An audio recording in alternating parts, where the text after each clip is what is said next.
رسول اللہ صلی اللہ علیہ وسلم کی ذات اعلیٰ بالا کے لیے انتہائی محترم مکرم معزز دوستوں، بزرگوں، نوجوان بھائیوں، پردہ نشین اسلامی ماں اور بہنوں، ربیع الاول کے مہینے میں حضور علیہ الصلوۃ والسلام کی وفات ہوئی۔ آپ دنیا سے اس جہاں کی طرف جس جہاں کی طرف ساری کائنات جانے کے لیے آئی ہے، اسی مہینے میں آپ نے داعی اجل کو لبیک کہا۔ چونکہ جب حضرت رسول اللہ صلی اللہ علیہ وسلم کی وفات ہوئی ہے، اس وقت اسلام اپنے جوبن اور عروج پہ تھا، اور آپ علیہ الصلوۃ والسلام کا ایک ایک جملہ لکھا جاتا تھا، اسے یاد کیا جاتا تھا اور یاد رکھا جاتا تھا، بنسبت ان دنوں کے جن دنوں حضرت رسول اللہ صلی اللہ علیہ وسلم کی ولادت باسعادت ہوئی۔ اس لیے اس ربیع الاول کے مہینے میں 3 ربیع الاول، 9 ربیع الاول اور 12 ربیع الاول، اس کے بارے مختلف آراء ہیں مورخین کی۔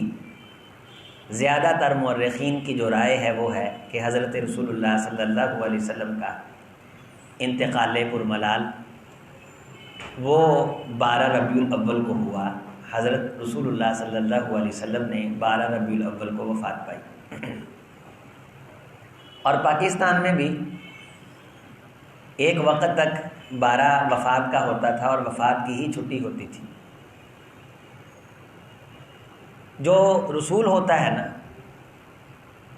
وہ رسول مکمل طور پہ امت کے لیے نمونہ ہوتا ہے، اس کی وفات بھی امت کے لیے نمونہ ہوتی۔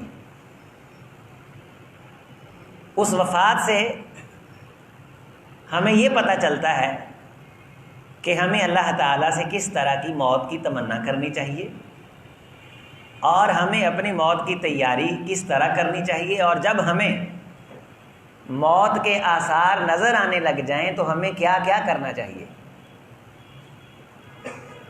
رسول کائنات کی سب سے عظیم ترین پرسنالٹی ہوتا ہے، اور پھر امام کونین جناب محمد رسول اللہ صلی اللہ علیہ وسلم سید ولد آدم ہیں، سید الاولین ہیں والآخرین ہیں، خاتم النبیین ہیں۔ پہلی شریعتوں میں جو حکم آتا تھا، دوسری شریعت آگے اسے منسوخ کر دیتی تھی، اس میں ترمیم ہو جاتی تھی، لیکن اللہ کے رسول کو جو احکام دیے گئے وہ ایسے آفاقی تھے کہ قیامت آ کے بھی انہیں منسوخ نہیں کر سکتی۔ قیامت کے بعد بھی جو جزا و سزا کے سلسلے شروع ہونے ہیں وہ اسی طرح شروع ہونے ہیں جس طرح قرآن کہتا ہے اور مدینے والے کا فرمان کہتا ہے۔ آپ کی تعلیمات آفاقی تھیں۔ حضرت رسول اللہ صلی اللہ علیہ وسلم کی جب وفات کے تاثرات ظاہر ہوئے، آپ صلی اللہ علیہ وسلم جب حجۃ الوداع پہ تشریف لے گئے تو وہاں ہی آپ نے فرمانا شروع کر دیا تھا، خذوا عنی مناسککم، لوگو مجھ سے حج کے مناسک سیکھ لو، شاید کہ آئندہ سال تمہاری میرے ساتھ ملاقات نہ ہو سکے۔ پھر واپسی پہ حضرت رسول اللہ صلی اللہ علیہ وسلم نے غدیر خم کے مقام پہ خطبہ ارشاد فرمایا، اس میں آپ نے فرمایا کہ میں تم میں 2 بھاری چیزیں چھوڑ کے جا رہا ہوں۔ ایک حدیث میں ہے کہ اللہ کا قرآن اور حدیث، اور دوسرے میں یہ ہے کہ اللہ کا قرآن اور میرے اہل بیت، اور اہل بیت میں سب سے پہلے حضرت رسول اللہ کی بیویاں۔ اذکرکم اللہ فی اہل بیتی، میں تمہیں اپنے اہل بیت کے بارے میں اللہ یاد دلاتا ہوں۔ وہاں یہ فرمایا کہ چھوڑ کے جا رہا ہوں۔ پھر سورہ نصر، اذا جاء نصر اللہ والفتح جب آئی، حضرت ابوبکر صدیق رضی اللہ تعالیٰ عنہ نے رونا شروع کر دیا، تو لوگوں نے کہا آج تو خوشی کا مقام ہے کہ اللہ فرماتے ہیں جب نصرت آ جائے، مدد آ جائے، تو آگے ہے فسبح بحمد ربک واستغفر، پھر اللہ کی تسبیح کریں اور اس سے استغفار کریں۔ حضرت صدیق اکبر فرمانے لگے میں وہ اشارہ پا گیا ہوں جو اس صورت میں دیا گیا ہے۔ اصلاً یہ صورت حضرت رسول اللہ کو اب موت کی تیاری کا طریقہ سلیقہ بتلا رہی ہے۔ اور حضرت رسول اللہ صلی اللہ علیہ وسلم اب دنیا سے تشریف لے جانے والے ہیں۔ پھر آپ صلی اللہ علیہ وسلم نے حضرت معاذ بن جبل، حضرت موسیٰ اشعری رضی اللہ تعالیٰ اور حضرت حذیفہ، بہت ساری صحابہ کرام کی جو ڈیوٹیاں مختلف علاقوں میں لگائیں آپ صلی اللہ علیہ وسلم نے، ان میں سے ایک ڈیوٹی ان کی بھی تھی حضرت معاذ بن جبل کی رضی اللہ تعالیٰ۔ ان کو رسول اللہ صلی اللہ علیہ وسلم نے مخاطب کر کے فرمایا، جملے سنیں حدیث کے، اے معاذ میں تجھے یمن کی طرف بھیج رہا ہوں، میری یہ باتیں غور سے سن، ان لوگوں کو بتدریج احکامات سنانا، پہلے ایک چیز وہ سیکھ لیں پھر دوسری چیز سکھانا، نرمی کرنا، سختی نہ کرنا، خوشخبریاں دینا، نفرتیں نہ دلانا، شاید کہ جس جگہ میں کھڑا تجھے اب نصیحت وصیت کر رہا ہوں زندہ، جب تو آئے تو یہاں میری قبر کے قریب سے گزرے، شاید کہ تو یہاں میری قبر کے، یہ جملے کس کے ہیں؟ امام کونین جناب محمد رسول اللہ صلی اللہ علیہ وسلم نے۔ تو اپنی قبر کو یاد رکھنا یہ رسول کا اسوہ ہے، یہ رسول کا نمونہ ہے۔ جینے کے طریقے ہمیں آتے ہیں، ہمیں مرنے کا طریقہ بھی آنا چاہیے۔ شاید کہ تو میری قبر کے قریب سے گزرے۔ اور پھر حضرت معاذ جب لوٹے تو جب ان کا وہاں سے گزر ہوا تو واقعہ حضرت رسول اللہ وفات پا چکے تھے، اور قبر کے قریب سے گزرے تو روئے۔ لوگوں نے رونے کی وجہ پوچھی تو فرمانے لگے، مجھے سیدی نے فرمایا تھا شاید معاذ میری اور تیری آخری ملاقات ہو جب تو دوبارہ تشریف لائے، واپس پلٹے اور میں یہاں نہ ہوں اور تو میری قبر کے قریب سے گزرے۔ حضرت رسول اللہ صلی اللہ علیہ وسلم نے اپنی وفات کے حوالے سے لوگوں کو مستحکم کرنا شروع کر دیا تھا، دینی اعتبار سے مزید زیادہ ان کو احکامات دینے شروع کر دیے تھے۔ یہاں ایک گروہ ایسا ہے اہل سنہ والجماعہ میں جو حضرت رسول اللہ صلی اللہ علیہ وسلم کی وفات کا انکاری ہے، اور ان لوگوں نے اپنے علماء کی خود ساختہ تقریریں سن کر کے ان لوگوں کو گستاخ رسول نعوذ باللہ کہنا شروع کر دیا ہے، جو حضرت رسول اللہ کے یہی فرمان لوگوں کے سامنے رکھتے ہیں جو سیدی نے خود فرمائے۔ اور قرآن کا یہ فیصلہ ہے، وَمَا جَعَلْنَا لِبَشَرٍ مِّن قَبْلِكَ الْخُلْدَ، ہم نے کسی بشر کو ہمیشہ رہنے کے لیے بنائے نہیں ہے۔ أَفَإِن مِّتَّ فَهُمُ الْخَالِدُونَ، اے میرے رسول جب تم وفات پا جاؤ گے تو یہ جو لوگ تمہیں نظر آ رہے ہیں یہ کوئی ہمیشہ بیٹھے رہیں گے؟ کسی نے ہمیشہ نہیں بیٹھنا۔ كُلُّ مَنْ عَلَيْهَا فَانٍ وَيَبْقَى وَجْهُ رَبِّكَ ذُو الْجَلَالِ وَالْإِكْرَامِ۔ حضرت رسول اللہ صلی اللہ علیہ وسلم نے بھرپور تیاری فرمائی۔ آپ صلی اللہ علیہ وسلم ایک مرتبہ وفات سے چند دن پہلے آپ کے ایک غلام تھے، ان کا نام تھا مویہبہ رضی اللہ تعالی عنہ، ان کو ساتھ لے کر کے احد گئے، اور احد میں کون تھے دفن؟ شہداء، اسلام کے لیے قربانیاں دینے والے، جن کی اللہ تعالیٰ نے بخشش اور مغفرت کر دی تھی اور اللہ ان سے راضی ہو چکا تھا۔ حضرت رسول اللہ صلی اللہ علیہ وسلم نے ان کی قبروں پہ جا کے ان کا جنازہ پڑھایا، ان کی قبروں پہ جا کے ان کا جنازہ پڑھایا، باقاعدہ جنازہ پڑھایا جس طرح جنازہ پڑھایا جاتا ہے۔ یہاں سے یہ مسئلہ ثابت ہوا کہ اگر کوئی گروہ کسی جنازے میں شرکت کرنے کے لیے جا رہا ہے اور جب وہاں پہنچا جنازہ ہو چکا تھا تو تدفین بھی ہو چکی تھی، تو جاتے جاتے آپ جنازے میں شرکت کر سکتے ہیں۔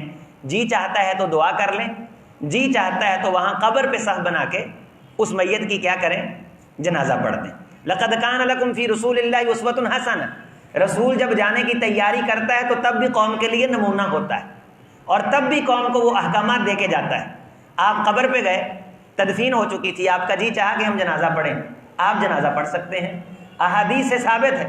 اور بعض روایات میں یہ کہ حضرت رسول اللہ صلی اللہ علیہ وسلم وہاں دعا مانگنے کے لیے گئے، تو دعا بھی آپ مانگنے کے لیے جائیں گے اور دعائیں مانگنے کے لیے جانا چاہیے۔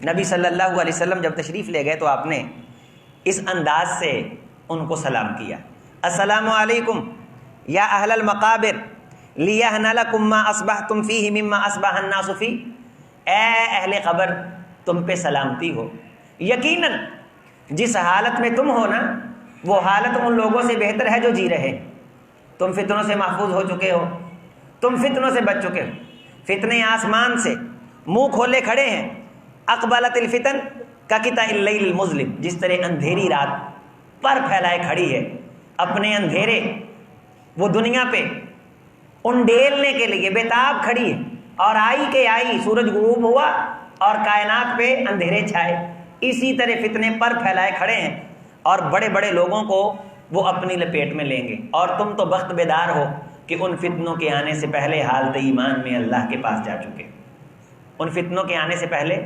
اللہ کے پاس جا چکے۔ میرے عزیز، میرے دوست، مرنا سب نے، میں نے، آپ نے۔ اللہ ایمان میں لے جائے، سبحان اللہ، اللہ اسلام میں لے جائے، الحمدللہ۔ صحابہ کو جب معلوم ہوا تو رونے لگے پہلے ہی آپ کی حیات طیبہ میں کہ حضرت آپ ہمیں چھوڑ کے چلے جائیں گے۔ بعض صحابہ کی طرف سے آپ صلی اللہ علیہ وسلم، حضرت عباس رضی اللہ تعالیٰ کیا فرماتے ہیں کہ مجھے معلوم ہے کہ قریش کے لوگ جب دنیا سے جاتے ہیں ان کے جسم پہ یہ اثرات ظاہر ہوتے ہیں، اللہ کے رسول کے رخ زیبا پہ جو اثرات ظاہر ہو رہے ہیں وہ اثرات بتلا رہے ہیں کہ حضرت رسول اللہ صلی اللہ علیہ وسلم سفر آخرت کی روانگی کے لیے آخری مراحل طے فرما رہے۔ آپ صلی اللہ علیہ وسلم نے فرمایا میری امت کے لوگوں، کسی نبی کا اپنی امت کے درمیان اس حالت میں وفات پا جانا کہ اس کی امت اسلام پہ استحکام کے ساتھ عمل پیرا ہو اور اس رسول کی بد دعا سے اس قوم کا نقصان نہ ہوا ہو، آپ نے صحابہ کو خطبہ ارشاد فرمایا، اور خطبہ ارشاد فرما کے اس میں حوصلے بلند کیے، اور اس حوصلے بلند کرنے میں یہ جملے غور سے سماعت فرمائیں کہ سیدی نے کیا فرمایا، میری امت کے لوگوں، میرے صحابہ، گزشتہ امتوں کو دیکھو کہ نبی موجود ہوتا ہے اور قوم پہ عذاب اترتا ہے، قوم پہ عذاب اترتا ہے۔ یہ میں آخری نبی ہوں اور یہ میرا اعزاز ہے کہ مجھے اللہ تعالیٰ جب بلا رہا ہے تو میری امت ایمان پہ استحکام کے ساتھ گامزن ہے، مستحکم ہے۔ او میرے صحابہ، اس حالت میں کہ تم ایمان کو مضبوطی سے پکڑے رکھے ہوئے ہو اور میں اللہ کے پاس چلا جاؤں تو میری موت بھی تمہارے لیے رحمت ہے کہ میرے ہوتے ہوئے تمہیں اللہ تعالیٰ نے، اور میرے جانے کے بعد اللہ تعالیٰ نے تمہیں کسی آزمائش میں نہیں ڈالا، تمہیں اللہ نے ایمان پہ استحکام عطا کر دیا۔ تو کسی امت کا نبی کے جانے کے بعد ایمان پہ استحکام اختیار کرنا یہ نبی کا معجزہ ہے، اور جو یہ کہے کہ نبی کے جانے کے بعد سارے بدل گئے تھے وہ حقیقتاً نبی کے یاروں پہ اعتراض نہیں کرتا، نبی کے اس معجزے کا انکاری، نبی کی اس کرامت کا انکاری اور نبی کی اس قربانی کا انکاری کہ جس نبی نے اتنی بڑی قربانیاں دی۔ حضرت رسول اللہ صلی اللہ علیہ وسلم نے قبر والوں کے لیے دعا فرمائی، اور روایات میں یہ بھی ہے کہ ان کا جنازہ پڑھا، ان پہ امامت کروائی اسی طرح جس طرح جنازے کی امامت ہوتی ہے۔ اور پھر آپ صلی اللہ علیہ وسلم نے فرمایا یا ابا موہبہ انی اوتیت مفاتیح خزائن الدنیا والخلد فیہا ثم الجنہ فخیرت بین ذالک۔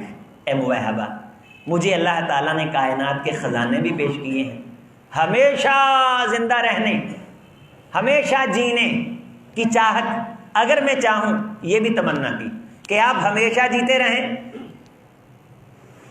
اوکے کریں، بس آپ کائنات کے خزانے مانگیں، جنت الفردوس اور اللہ کی ملاقات۔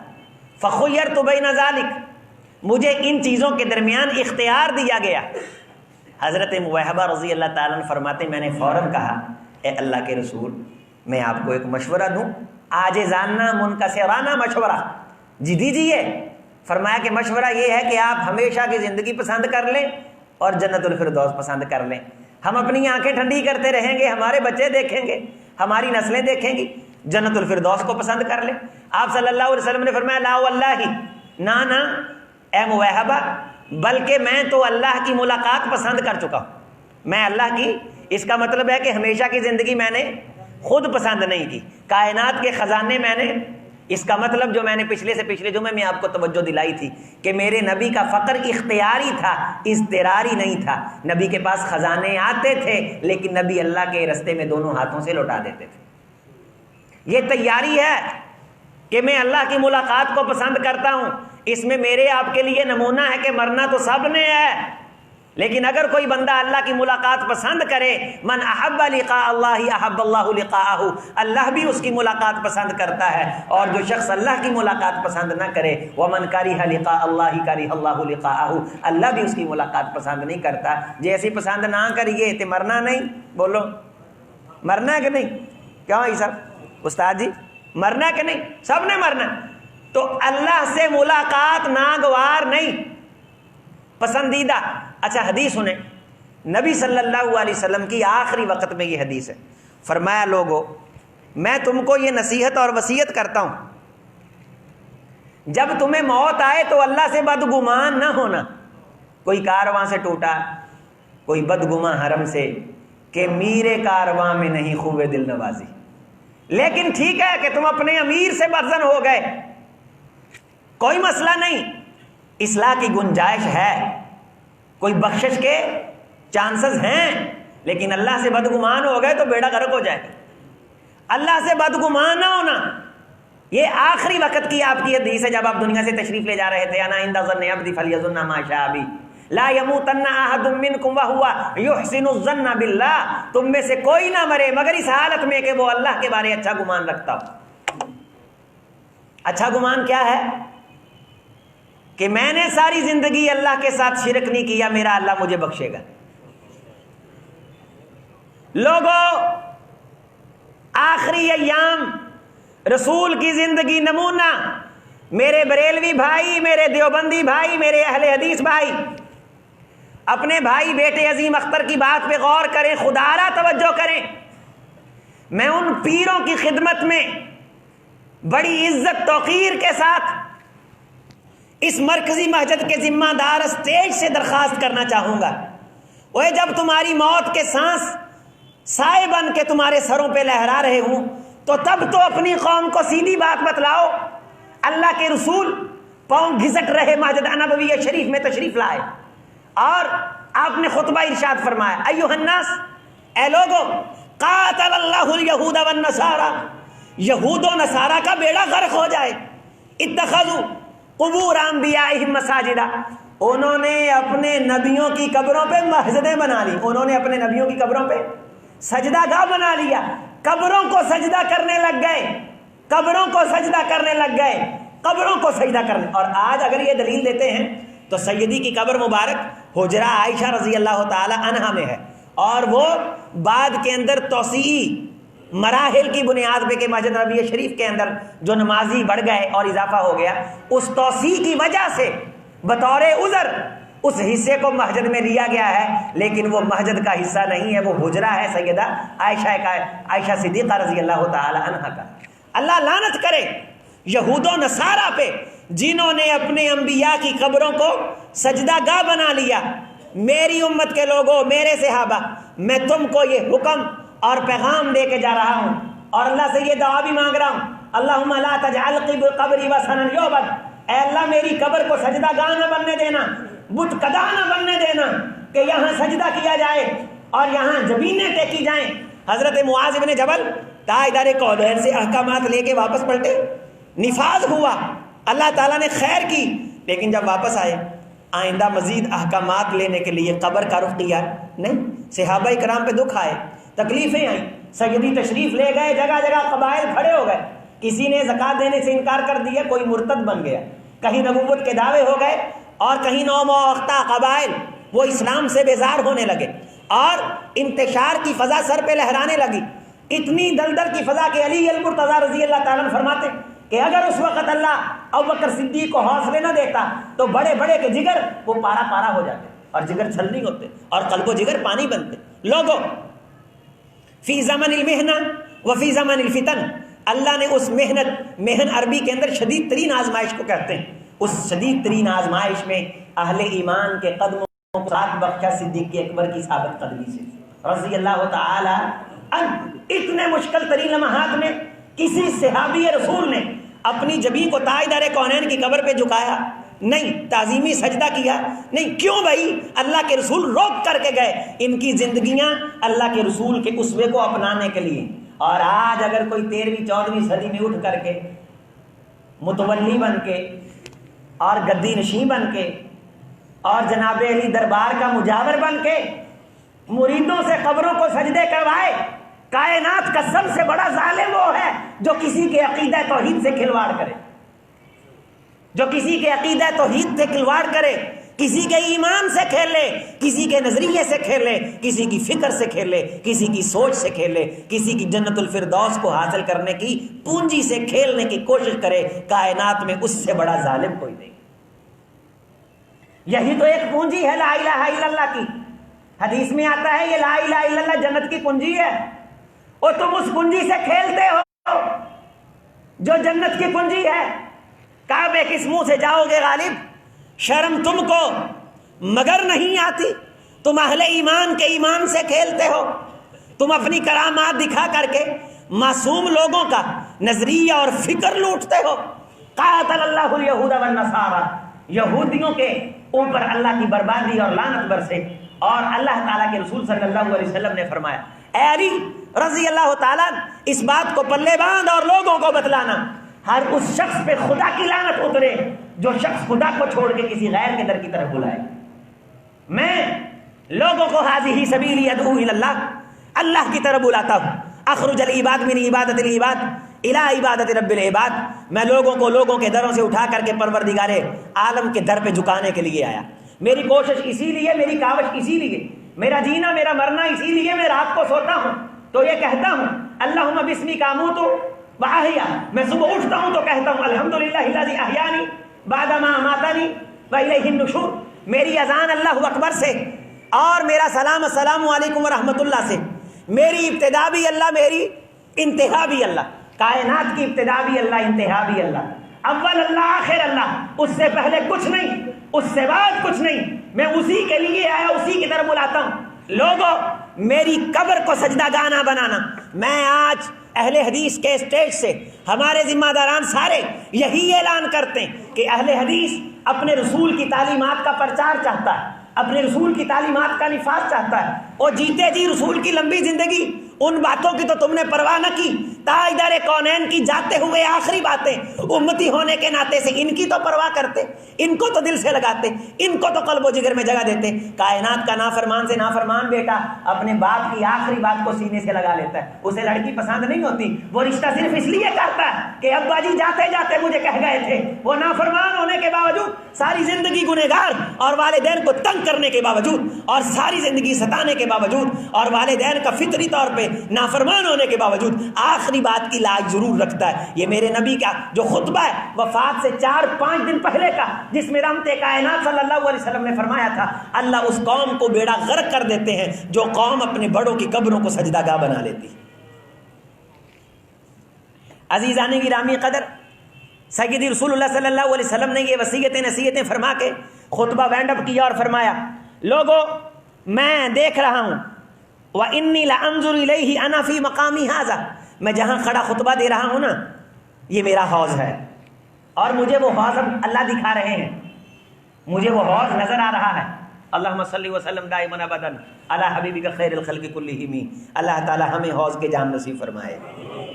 میری امت کے لوگوں، میرے صحابہ، افرطہم علی الحوض، میں ان موعدکم الحوض، تمہارا وعدہ یہ ایک حوض ہے، اس حوض پہ میں تمہارا انتظار کروں گا، اور وہ حوض میرا اللہ مجھے دکھا رہا ہے۔ دیکھو میرے دین کو مضبوطی سے پکڑے رکھنا، اسے چھوڑنا نہ، اسی حالت میں تم مجھ سے ملو،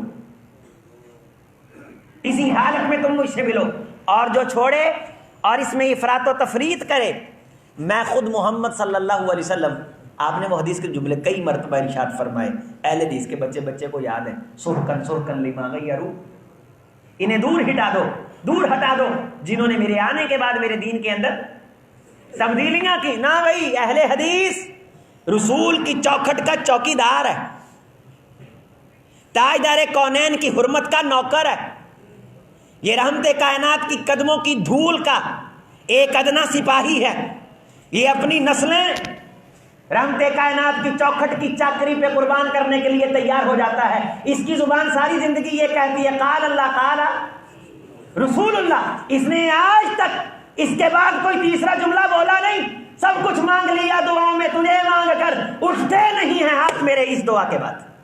عزیزان گرامی، رحمت کائنات صلی اللہ علیہ وسلم کی وفات حضرت آیات، کائنات کا سب سے بڑا غم، کائنات کا سب سے بڑا دکھ، کائنات کا سب سے بڑا دل کو چیر چیر دینے والا منظر، اور صحابہ اکرام رضوان اللہ علیہ مجمعین نے اتنا بڑا غم، اتنا بڑا علم اپنے سینوں کی زمین پہ برداشت کیا اور دین اور اسلام پہ استقامت اختیار کی۔ یہی موقع تھا کہ تاجدار کونین نے فرمایا تھا اور ان کی پیروی کرنا۔ آج تمہارا کوئی ماں باپ دنیا سے چلا جائے تو افسوس کے اندر پریشان ہو کر کے ایسا جملہ نہ بولنا جس جملے کی بنیاد پہ تم اللہ کا غضب مول لو، اللہ کی نافرمانی مول لو۔ سیدہ عائشہ رضی اللہ تعالی عنہا فرماتی ہیں کہ رحمت کائنات صلی اللہ علیہ وسلم نے وفات سے چند دن پہلے تمام دوسری بیویوں سے اجازت مانگی کہ میں عائشہ کے حجرے میں رہنا چاہتا ہوں. سب نے بخوشی اجازت دی. اللہ کے رسول صلی اللہ علیہ وسلم حکمن بھی ارشاد فرما سکتے تھے، لیکن سیدی نے مشورہ فرمایا اور مشورے کے اندر اجازت ملی تو حضرت کس کے حجرہ میں تشریف لے آئے؟ امی عائشہ صدیقہ ام المومنین. اور آپ صلی اللہ علیہ وسلم کے وہ ارشاد جو حضرت بکر صدیق کی زبان سے، اور یہاں بھی آپ نے ایک موقع پہ فرمایا جو حضرت بکر صدیق نے سنا کہ میرے صحابہ، اللہ جس جگہ کو پسند کرتا ہے، یہ حدیث کے جملے، جس جگہ کو پسند کرتا ہے اس جگہ پہ اللہ نبی کو موت دیتا ہے، اور جس جگہ پہ اللہ نبی کو موت دیتا ہے اس نبی کو اسی جگہ. یہ حدیث تو آپ نے عام طور پہ سنی ہے کہ نبی جس جگہ وفات پاتا ہے اس کو اسی جگہ دفن کیا جاتا ہے، لیکن میں اس سے پہلا ٹکڑا ترمذی کا آپ کو سنا رہا ہوں کہ اللہ جس جگہ پہ نبی کی وفات پسند کرتا ہے اللہ نبی کو وفات ہی وہاں دیتا ہے. اور وہ وفات پسند کہاں ہوئی عرش والے کو؟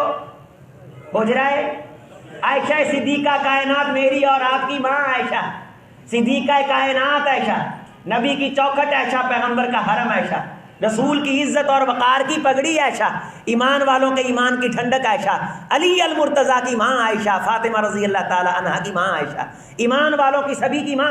حجرہ عائشہ صدیقہ کائنات میں امام کونین تشریف لائے اور رسول اللہ صلی اللہ علیہ وسلم کو سخت ترین بخار تھا.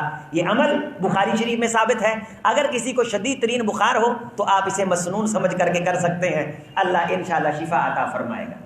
وہ عمل کیا ہے؟ رحمت کائنات نے فرمایا کہ 7 مشکیزوں سے پانی لاؤ یا 7 کنووں سے پانی لاؤ، ان کے منہ کھولے نہ گئے ہوئے ہوں، ان 7 مشکیزوں سے پانی لے کر کے مکس کر کے میرے جسم پہ بہاؤ.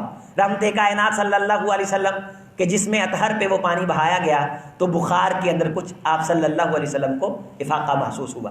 رحمت کائنات صلی اللہ علیہ وسلم کے بخار کے اس واقعے کے بعد آپ صلی اللہ علیہ وسلم نے فوری طور پہ مسجد آنے کی ٹھانی. آپ مسجد النبوی شریف میں تشریف لائے تو صحابہ کرام فرماتے کہ رحمت کائنات انتہائی نحیف اور کمزوری کے عالم میں جب ہمیں نماز کے اندر یہ پتہ چلا کہ سیدی تشریف لائے، قریب تھا کہ ہم نماز چھوڑ کے آپ کی طرف توجہ کرتے، جشن مناتے، توجہ رسول کی طرف کرتے. رسول بنفس نفیس اپنا وجود مسعود کندھوں پہ رکھتے ہوئے صحابہ کرام کے مسجد النبوی شریف میں داخل ہوئے. لیکن جب رحمت کائنات کو محسوس ہوا کہ یہ نماز کے دوران میری طرف توجہ کرنا چاہتے ہیں، فوری طور پہ حکم اور ارشاد صادر ہوا، خبردار توجہ اللہ کی طرف رہے، توجہ نماز کی طرف رہے، دھیان اللہ کی طرف رہے. حضرت بکر صدیق رضی اللہ تعالیٰ عنہ ادب کے اندر پیچھے ہٹنے لگے. سیدی نے ہاتھ سے اشارہ فرمایا، وہیں تھم گئے. آپ آگے تشریف رکھ کے بیٹھ گئے اور نبی صلی اللہ علیہ وسلم نے بیٹھ کر کے امامت کروائی. صدیق اکبر رضی اللہ تعالیٰ نے کھڑے ہو کے اقتدا کی اور صحابہ کرام نے ابو بکر صدیق کی اقتدا میں نماز پڑھی. آخری عمل یہ ہے کہ اگر امام بیمار ہو وہ بیٹھ کر کے نماز پڑھائے تو امت کھڑی ہو کر کے پڑھے گی. اس نے گزشتہ نبی صلی اللہ علیہ وسلم کی جو احادیث ہیں رحمت کائنات کے آخری فرمان نے پہلے فرامین کو منسوخ کر دیا. لقد کان لکم فی رسول اللہ اسوۃ، رسول کی ساری زندگی کے لیے تمہارے لیے وہ نمونہ ہوتی ہے، وہ اسوہ ہوتی. سیدہ عائشہ رضی اللہ تعالی عنہ فرماتی وہ 7 مشکیزوں کا پانی نبی صلی اللہ علیہ وسلم کے جسد اطہر پہ بہایا جاتا اور آپ صلی اللہ علیہ وسلم نے اس وقت کے جو برتن استعمال ہوتے تھے مٹی کے، ایک برتن کے اندر وہ پانی رکھ لیا تو آپ صلی اللہ علیہ وسلم وہ پانی بار بار ہاتھ ڈالتے اور اس پانی کو اپنے منہ پہ پھیرتے اور فرماتے کہ ان للموت سکارات، عائشہ موت کے لیے سختیاں ہیں. اور وہ جو عورت نے مجھے زہر والی بکری کا ٹکڑا ایک کھلا دیا تھا نا، اس کے گوشت نے بھی شدت کا اثر دکھانا شروع کر دیا ہے. اسی لیے علماء امت اور صحابہ کرام رضوان اللہ علیہم اجمعین نے اس بات پہ فیصلہ دیا ہے کہ اللہ تعالیٰ نے اس نبی صلی اللہ علیہ وسلم کو جو اللہ کے راستے میں تکلیف پہنچی، اس تکلیف کی وجہ سے شہادت کا رتبہ بھی عطا فرمایا. نبی شہیدوں سے بڑھ کر، لیکن رتبہ اللہ تعالیٰ کرم جب کر دے تو وہ ایک شان کے اندر مزید اضافے کا سبب بن جاتا ہے. وَرَفَعْنَا لَكَ ذِكْرَكَ، تاجدار کونین کی شان تو کائنات میں سب سے بلند ہے. آپ صلی اللہ علیہ وسلم کا انسانوں میں سب سے اونچا مقام شان ہے. حضرت رسول اللہ صلی اللہ علیہ وسلم آخری وقت میں انصار کے بارے وصیت فرمائی. فرمایا میرے صحابہ، یہ میرے انصار مدینہ کے میرے مددگار ہیں، ان کے ساتھ محبت کرنا، ان کے ساتھ تم نرمی کرنا، جو تمہاری اطاعت بجا لائے اس کے ساتھ اچھا سلوک کرنا، اور جو تھوڑی بہت تمہارے احکامات کے اندر چوں چرا کر دے اس سے صرف نظر کرنا. پھر آپ صلی اللہ علیہ وسلم تشریف لے گئے. خطبہ ارشاد فرمایا. آپ فرمانے لگے لوگوں میں محمد تمہارے درمیان کافی دیر رہا ہوں اور میں نے تمہارے ساتھ کئی معاملات کیے ہیں. ظاہر ہے کہ میں بھی ایک انسان ہوں. یہ جملے ہیں آپ کے وفات سے قبل ایک خطبہ کے. میں بھی تم جیسا انسان ہوں. تمہارے درمیان رہتے ہوئے میرے کئی معاملات ہوئے ہیں.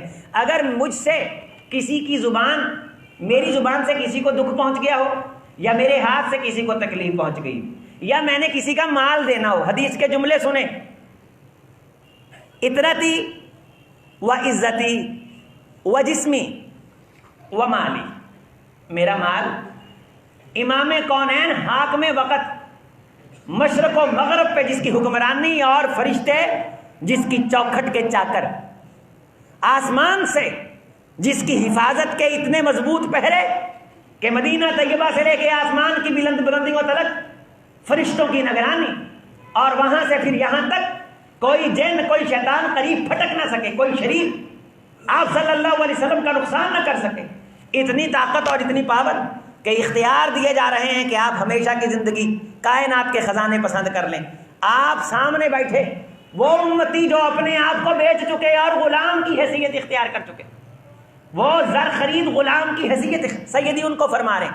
اطرتی و مالی و جسدی و جسمی بین ایدیکم، میرا جسم تمہارے درمیان ہے اور میری عزت تمہارے درمیان ہے. اگر میری زبان کے کسی جملے سے کسی کو دکھ پہنچا ہے، یستعد بعزتی، وہ آج میری عزت سے کچھ لینا چاہے تو لے لے، اپنا بدلہ لینا چاہے تو لے لے. اگر میرے ہاتھ سے کسی کو دکھ پہنچا ہے، یستعد بجسمی، میرے جسم سے کچھ لینا چاہے تو لے لے. اور اگر میں نے کسی کا کچھ دینا ہے مال میں سے، تو جس کا کوئی مطالبہ ہے وہ ہاتھ کھڑا کرے. میں اللہ سے اس حالت میں نہیں ملنا چاہتا کہ کوئی شخص قیامت کے دن آ کے آپ میں سے یہ کہہ دے کہ رحمت کائنات کی زبان سے ہمیں یہ دکھ پہنچا تھا، سیدی کے ہاتھ سے یہ دکھ پہنچا تھا، سیدی نے مال لیا تھا، دیا نہیں تھا، فضل ذمہ دار، عباس ذمہ دار، علی بیٹھے، ہاتھ کھڑا کر. حضرت رسول اللہ صلی اللہ علیہ وسلم اس کے بعد فرمانے لگے لوگوں اگر کوئی شخص اپنی عزت کا بدلہ لینا چاہے تو وہ یہ نہ سمجھے کہ میں اپنے قلب و جگر کے اندر اس کے بارے میں مہر رکھ لوں گا. ولا شانی ولا عظمتی ولا مکانی، یہ مجھ محمد کی شان نہیں، بلکہ مجھے انتہائی خوشی ہوگی اگر کوئی دنیا میں کھڑا ہو کے اس قیامت کے دن سے پہلے مجھ سے بدلہ لے کے میرے پلو کو صاف کر دے، میرے دامن کو صاف کر دے. صحابہ کی آنکھیں ہیں کہ اشکوں کے موتی بہا رہی. میں آپ نے مرنا ہے، آخری سانسیں، اور خدا کی قسم اوے جاتے وقت تو بندہ ڈھیٹ پن چھوڑ دے، جس بہن پہ ظلم کیا اسے معافی مانگ لے، ساری زندگی جس کا حق کھایا جاتے وقت تو وہ بھی حیا کر لے گی، اسے کہہ دے کہ مجھے معاف کر دے.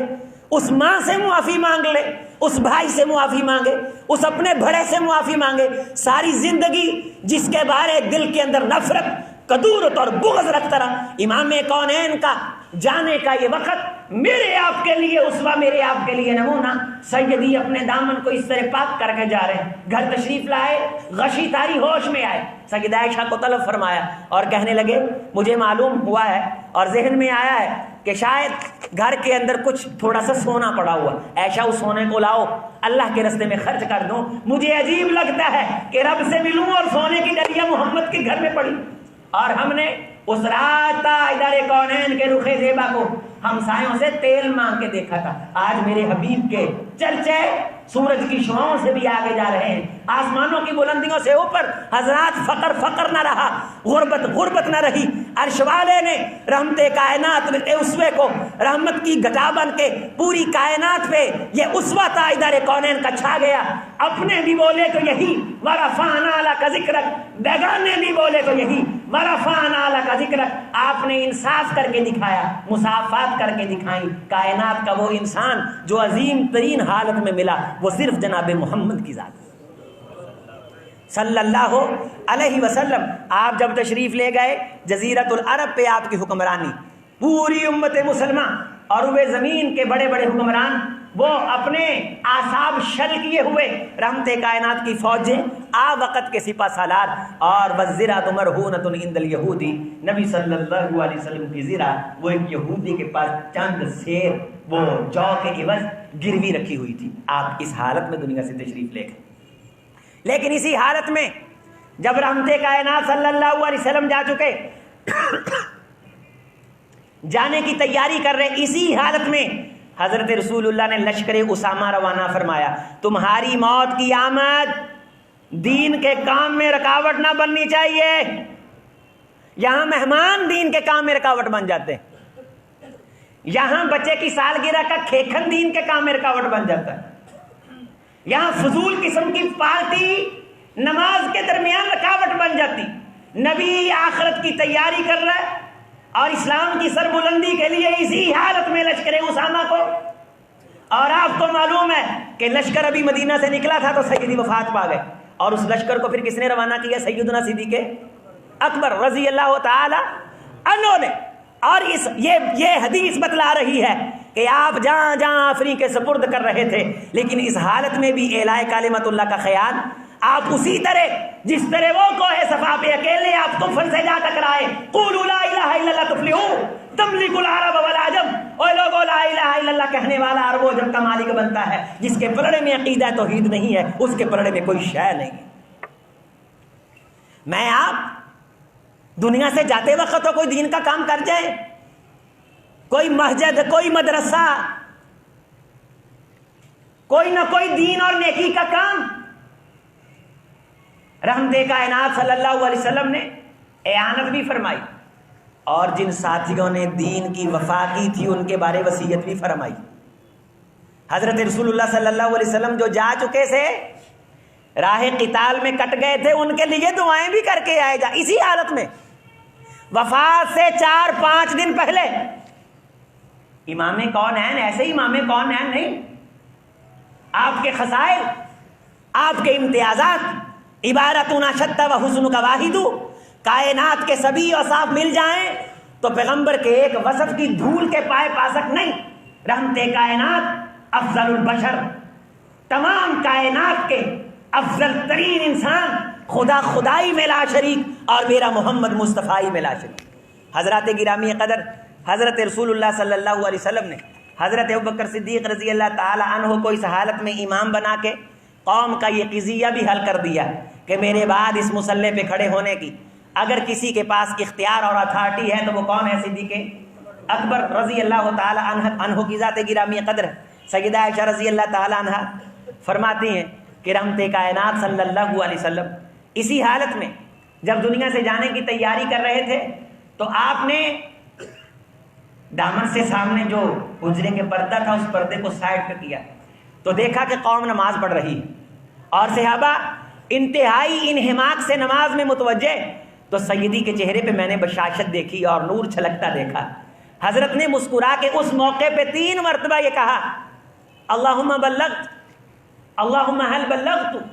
اس موقع پہ ایک حجت الوداع کی حدیث اور ایک یہ، اللہم حل بلغت، اللہ دیکھ یہ کھیتی اب تیرے دربار پہ جھکی ہوئی ہے اور میں اس حالت میں تیرے پاس آ رہا ہوں کہ میری امت اگر عزیز رکھتی ہے تو تیرے دربار پہ حاضری کو عزیز رکھتی۔ میں اس حالت میں ہوں، اس کے باوجود وہ تیری چوکھٹ پہ حاضری لگوانے کے لیے جمع ہو چکی ہے، میری امت کی اس حقیر حاضری کو اپنی جناب میں قبول فرما۔ اور آپ نے یہ جملے ارشاد فرمائے، الصلاۃ الصلاۃ الصلاۃ وما ملکت ایمانکم۔ لوگوں، نماز کا دھیان رکھنا، ملازموں کا خیال کرنا، نماز کا دھیان رکھنا، ملازموں کا خیال کرنا۔ 12 ربیع الاول جمعے کا دن تھا نا، آپ کو معلوم ہے، الحمدللہ اتنا تو حافظہ ہے، میرا جمعہ پچھلا ساہیوال میں تھا، تو رستے میں نے خود دیکھا کہ جمعے سے آتے وقت بھی اور جاتے وقت بھی وہ جمعہ جو جنگ کے عین میدان میں بھی نہ چھوڑا گیا، اس جمعے کو اکیلا چھوڑا نہ گیا، بلکہ اس جمعے کو چھوڑ کر کے تبلے کی تھاپ پہ ناچ کیے گئے، تبلے کی تھاپ پہ ناچ کیے گئے۔ اے عاشق رسول نے تے بھابی سارے انہوں نے حال ویکھ لو تسی، یعنی مفتی کے فتووں کا سستا ہے بھاؤ، ملتے ہیں کوڑی کے اب 3 خدا نے انہیں یہ کہہ کے ڈھیل دی وَأُمْلِي لَهُمْ إِنَّ كَيْدِي مَتِينٌ۔ اللہ رسیاں ٹلیاں کیتیاں نے اور یہ سمجھتے ہیں ساڈے ورگا عاشق رسول ہی کوئی نہیں۔ حضرت رسول اللہ صلی اللہ علیہ وسلم میری ٹھوڑی اور میری چھاتی کے اوپر میرے سینے سے ٹیک لگائے ہوئے، اسی دوران حضرت میرے بھائی محمد بن ابی بکر داخل ہوئے، عبد الرحمن بن ابی بکر ان کے ہاتھ میں مسواک تھی، تو سیدی نے مسواک دیکھی تو سیدنا اسامہ آپ کے منہ بولے بیٹے کے بیٹے متبنہ، لیکن بعد میں اللہ نے یہ قانون ختم کر دیا کہ نہیں، منہ بولا بیٹا نہیں ہو سکتا۔ حضرت رسول اللہ سے باقاعدہ عمل کروایا کہ وہ ان کی بیوی سے شادی کریں تاکہ یہ آئندہ کے لیے رسم ختم ہو جائے، اور اللہ کے رسول نے اللہ کے حکم پہ لبیک کہا۔ وہ تشریف رکھتے ہیں اور نبی صلی اللہ علیہ وسلم سے دعا کروا رہے ہیں، لیکن حضرت رسول اللہ صلی اللہ علیہ وسلم کے جسم کے اندر اتنی سکت نہیں، میں رحمت کائنات کا ہاتھ اٹھا کے اس کے سینے ان کے سینے پہ رکھتی تو وہ خوش ہوتے۔ اس حالت میں بھی جس لشکر کو بھیجا جا رہا ہے اس کے سالار کو امیر وقت، حاکم وقت، امام کونین اس طرح اس حالت میں اس طرح شاباش دیتے ہیں اور اس طرح دعا دے کر کے رخصت کرتے ہیں، اور اپنے دکھ کی ہائے وائے کسی قسم کی نہیں، صرف آہستہ سے سیدہ عائشہ فرماتی میں سنتی تھی، آپ فرماتے تھے ان للموت سکارات، موت کے لیے سختیاں ہیں، اللہم اعنی بسکارات الموت، اللہ اس موت کی سختیوں پہ مجھ محمد کی مدد فرما صلی اللہ علیہ وسلم۔ مسواک دیکھی تو میں نے آپ کی چاہت کو بھانپ لیا کہ سیدی مسواک چاہتے ہیں، میں نے مسواک کو چبا کر کے تاجدار کونین کو دیا، اور میری چبائی ہوئی مسواک رحمت کائنات نے چبائی، اور میرے اور رحمت کائنات کے لیے آپ کو تاجدار کونین کے مالک خالق اللہ رب العالمین نے پھر اکٹھا کر دیا۔ حضرت رسول اللہ صلی اللہ علیہ وسلم اسی حالت میں بیٹھے یہ دعا پڑھ رہے ہیں، فرماتی ہیں کہ آپ کے قدموں، زبان اور جملوں پہ کچھ حرکت ہوئی تو میں نے کان لگا کے غور سے سنا تو آپ فرما رہے تھے اللہم اغفر لی وارحمنی والحقنی بالرفیق الاعلی، لا الہ الا اللہ، لا الہ الا اللہ، لا الہ الا اللہ، اللہ کے علاوہ کوئی الہ نہیں، وہ وحدہ لا شریک ہے۔ اللہ جی اللہم اغفر لی، مجھ محمد کو معاف کر دے صلی اللہ علیہ وسلم، وارحمنی، میرے حالات پہ رحم کی چادر بچھا، اپنی رحمت کے سائے کی نہ کر، والحقنی بالرفیق الاعلی، مجھے رفیق اعلیٰ سے ملا۔ یہ جملہ میں نے سنا تو رحمت کائنات یک لخت خاموش ہوئے، میں نے سمجھا شاید پہلے کی طرح غشی تاری ہوئی، صحیح حدیث ہے، اچانک جب تاجدار کونین کی آخری سانسیں بند ہوئیں ایسی خوشبو نکلی کہ پورے مدینے میں پھیل گئی۔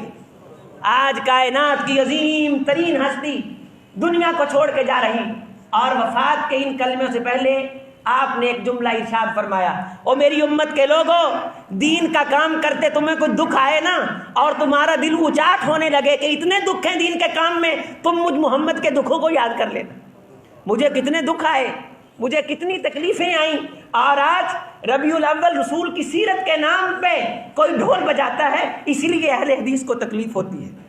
یہ جشن مصطفیٰ کا انکاری نہیں ہے۔ آج سیدہ عائشہ رضی اللہ تعالیٰ عنہ سے پوچھو تمہارے ساتھ بیتی کیا ہے، کوئی عمر سے پوچھے، کوئی صدیق سے پوچھے، کوئی عثمان سے پوچھے، صحابہ کہتے ہیں عثمان رضی اللہ تعالیٰ عنہ کی زبان گونگ ہو گئی، بولا نہیں جا رہا تھا، علی المرتضیٰ رضی اللہ تعالیٰ عنہ جملہ جاری نہیں ہو رہا تھا زبان سے، مدینے کے اندر ایک اندھیرا چھا گیا، اور لوگ کہنے لگے جب تاجدار کونین تشریف لائے اس دن نور ہوا تھا، اور آج تاجدار کونین تشریف لے گئے ہیں ہماری دنیا اندھیر ہو گئی ہے، ہماری کائنات اندھیر ہو۔ کوئی ان سے پوچھے کہ تمہارے دلوں پہ بیتا تو کیا بیتا۔ حضرت ابوبکر صدیق تشریف لائے، سیدی رضی اللہ تعالیٰ تشریف لائے تو سیدی کے جسد اطہر کو دھاری دار چادر سے ڈھانپا گیا۔ سیدہ عائشہ فرماتی ہیں وہ چادر بھی میرے بھائی کی تھی، وہ چادر رخ زیبا پہ سائڈ پہ کی اور ماتھے مبارک کا بوسہ لے کر کے فرمایا اللہ آپ پہ دو موتیں جمع نہیں کرے گا، جو لکھی تھی وہ آ چکی ہے، ایھا الناس من کان منکم یعبد محمدا فإن محمدا قد مات ومن کان منکم یعبد اللہ فإن اللہ حی لا یموت، جو تم میں سے محمد کی عبادت کرتا تھا صلی اللہ علیہ وسلم اسے جان لینا چاہیے کہ آپ وفات پا چکے، جو اللہ کی عبادت کرتا تھا وہ سن لے اللہ حی ہے اور قیوم ہے۔ آپ صلی اللہ علیہ وسلم کو اس خوشبو سے پہچانا گیا مدینہ طیبہ میں جو آپ کے جسد اطہر سے پھوٹی، جو آپ کے جسد مبارک سے پھوٹی، اس نے مدینے کی فضا کو معطر کیا۔ حضرت ام سلمہ رضی اللہ تعالیٰ عنہ فرماتی ہیں کہ رحمت کائنات کے منہ مبارک سے ہلکا سا لیا باہر کو آیا، میں نے ہاتھ سے صاف کر دیا، جلال والے کے جلال کی قسم ہے میں جب تک زندہ رہی میرے ہاتھ سے خوشبو آتی رہی۔ حضرت علی المرتضیٰ رضی اللہ تعالیٰ عنہ فرماتے غسل دینے کے لیے رحمت کائنات صلی اللہ علیہ وسلم کے بارے صحابہ نے اختلاف کیا. کچھ کہنے لگے کہ کپڑے اتار دیے جائیں اور اوپر پردے کا کپڑا رکھا جائے, اور کچھ کہنے لگے کہ اسی لباس کے اندر آپ کو غسل دیا جائے. سیدہ عائشہ رضی اللہ تعالیٰ عنہ فرماتی ہیں, سنن ابی داؤد کی صحیح حدیث ہے, کہ جب یہ اختلاف ہوا تو سب پہ نیند طاری ہو گئی, سب پہ غشی والی نیند طاری ہو گئی. سارے صحابہ سو گئے اور سوئے سوئے سب کی ٹھوڑیاں گوڈوں سے لگ گئیں, گھٹنوں سے لگ گئی, اتنی غشی کی نیند طاری ہوئی. کافی دیر سونے کے بعد جب یہ ہوش میں آئے تو ایک غیبی آواز آئی کہ تاجدار کونین کا لباس اتارا نہ جائے, بلکہ اس لباس میں آپ کو غسل دیا جائے اور بعد میں کفن پہنایا جائے. پھر آپ صلی اللہ علیہ وسلم کو اسی حالت میں غسل دیا گیا. رحمت کائنات کا غسل بھی امت کے لیے, امت کے لیے. پیغمبر جا کر کے بھی یہ بتلاتا ہے, اپنے جانے والوں کو الوداع اس طرح کیا کرتے. اور 3 چادروں سے آپ کو کفن دیا گیا, اس میں جبہ نہیں تھا, اس میں پگڑی نہیں تھی. رحمت کائنات صلی اللہ علیہ وسلم کو سائڈ پلٹائی گئی اور جسد اطہر کو اسی طرح جس طرح وضو کروا کر کے میت کو غسل دیا جاتا ہے, رحمت کائنات کو غسل دے کر کے پھر رکھ دیا گیا. ادھر سے اللہ تعالیٰ نے خلافت کا اور امارت کا وہ سلسلہ طے کر دیا, جس پہ میں سیدنا صدیق اکبر کی خلافت پہ تفصیلی یہاں اسی سٹیج پہ گفتگو کر چکا ہوں. حضرت رسول اللہ صلی اللہ علیہ وسلم کی 4 بھائی مبارک کو حجرہ عائشہ میں رکھا گیا. 2 2 4 4 5 5 6 6 لوگ جاتے اور جا کر کے وہاں آپ صلی اللہ علیہ وسلم پہ سلام بھیجتے. آپ کے جنازے کا امام کوئی نہیں, آپ امام کائنات ہیں, آپ کا امام کوئی نہیں بن سکتا. جو جملے ہیں دعاؤں کے وہ صحابہ کرام سے مرکوز ہیں کہ کس طرح نبی صلی اللہ علیہ وسلم کو سلام کہا جاتا تھا. آپ صلی اللہ علیہ وسلم کو کن جملوں کے ساتھ الوداع کیا گیا؟ السلام علیکم ایھا النبی ورحمۃ اللہ وبرکاتہ. جب آ گئے تو سیدہ فاطمہ رضی اللہ تعالی عنہا فرمانے لگی, یا انیس کیف طابت انفسکم ان تحسوا التراب علی جسد رسول اللہ صلی اللہ علیہ وسلم. اے انس, تم نے کس طرح گوارا کر لیا کہ امام کائنات کے جسد پہ مٹی ڈالی تم نے؟ فرمایا فاطمہ یہ امام کونین کا حکم تھا اور ہم تو ٹھہرے حکم کے پابند, ہم تو ٹھہرے حکم کے, ہم تو غلام اور چاکر. آئی اس لیے کہ رحمت کائنات کا کہاں مانے. آج کوئی پیر دنیا کے اندر یہ مقام نہیں رکھتا کہ اس کی قبر اندر سے پکی بنا کر کے اس کے جسم کو ایسی کیمیکل لگا کر کے اس کو محفوظ رکھنے کی کوشش کی جائے. اور بہت سارے لوگ ایسا کرتے ہیں. اور پھر قبر کو اس طرح, کس طرح قبر کو بنایا گیا؟ اونٹ کی کوہان کی طرح تھوڑی سی مٹی کی ڈھیری اوپر کر دی گئی اور کچی قبر رحمت کائنات کی بنائی گئی, جو آج تک کچی, آج تک کچی, اندر سے کچی لحد والی سائڈ پہ. قبر کے احکامات اگلے جمعے میں انشاءاللہ یہیں سے گفتگو شروع کریں گے. اللہ تعالی ہمیں رحمت کائنات کی سیرت پہ جان قربان کرنے کی توفیق دے اور عمل کرنے کی اللہ تعالی توفیق نصیب فرمائے. پول کو لحاظ استغفر اللہ.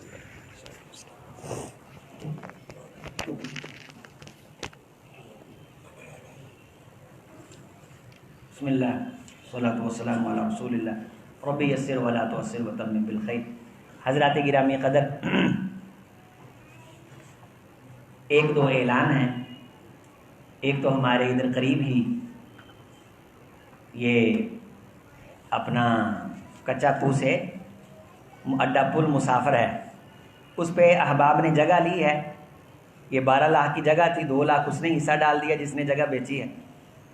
5 لاکھ دے دیے گئے ہیں اور 5 لاکھ رہتے ہیں. 10 مرلے جگہ.